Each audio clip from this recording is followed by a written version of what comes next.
నమస్తే, welcome to DNS news.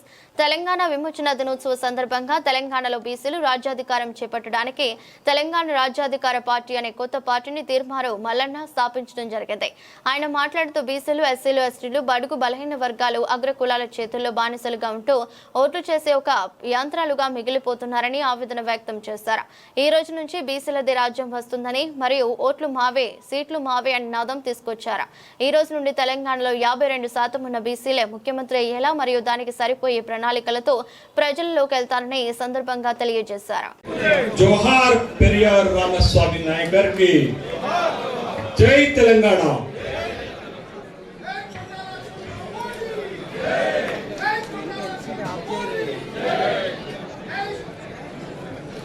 Bindeshwar Prasad mandal ఒక గొప్ప మాట చెప్పారు. సామాజిక వెనుకబాటుతనంపై పోరాటం బలహీన వర్గాల మెదళ్ళ నుండి ప్రారంభం అవ్వాలి అని చెప్పారు. ఆ పోరాటానికి వేదికే ఇది.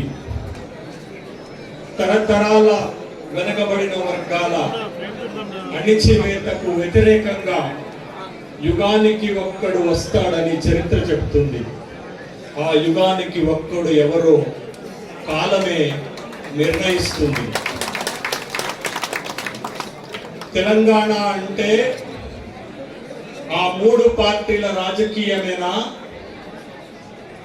జనం మనది, బలం మనది, అధికారం కూడా మనదే.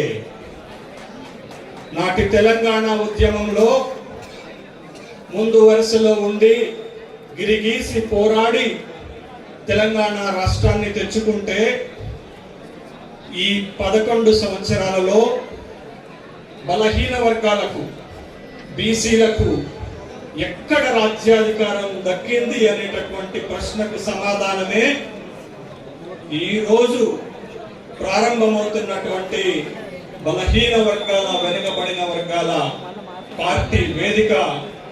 ఆ సందర్భంగా మిత్రుడు తీర్మార్ మల్లన్నకి వేదిక తరపున, మీ అందరి తరపున శుభాకాంక్షలు తెలియజేస్తున్నాను.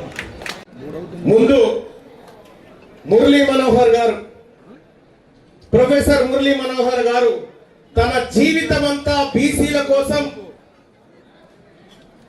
పోరాడుతూ ఆలోచనను సమాజం మీదికి వదులుతున్నటువంటి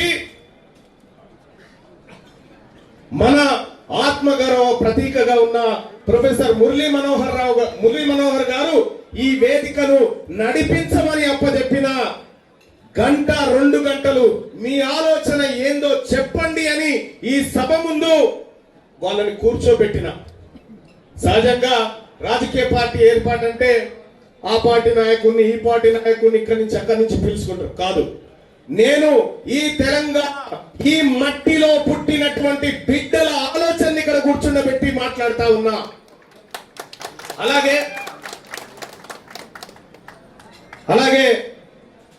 వాళ్ళందరి అభిప్రాయాలను కూడా నేను అనుక్షణం విన్న సందర్భంలో ముక్త కంఠంతో ఈ రాష్ట్రంలో బీసీలకు రాజకీయ పార్టీ అవసరము ఉంది అనేటువంటి సూచన నాకు వినబడ్డది మేధావి లోకం నుంచి.